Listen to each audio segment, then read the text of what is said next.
सिंधुदुर्ग जिल्ह्यातील राजकोट किल्ला येथील श्री छत्रपती शिवाजी महाराजांच्या पुतळा विटंबना प्रकरणी सोलापूर महाविकास आघाडीच्या वतीने निषेध व निदर्शने कार्यक्रम करण्यात आले।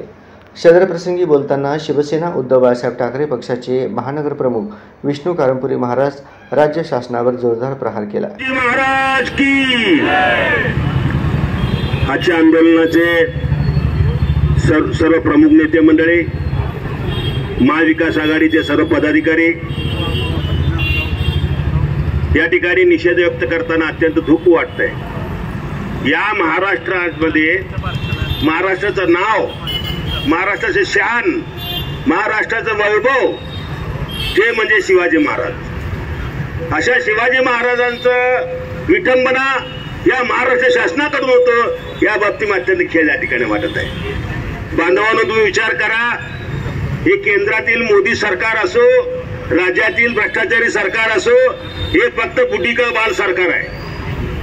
बुटी का बाल आम्ही लहानपणी असताना एका खेळणेवाला येऊन ते दाखवत होता की बघा, देखो देखो देखो किल्ला आ गया, देखो देखो देखो ताजमहल आ गया। अशा प्रकारे नुसतं घोषणा करायचं, वेगवेगळ्या घोषणा करायच्या लोकांसाठी आणि त्याचा गाजावाजा करायचा। त्याचबरोबर नवीन या ठिकाणी तुम्ही बघा की अत्यंत शिवाजी महाराजाबद्दल आता आमचे भोसले साहेबांनी सांगितलं, शिवाजी महाराजांचं ज्या ठिकाणी एवढं मोठं प्रकरण घडलं तरी देखील यांनी आपल्या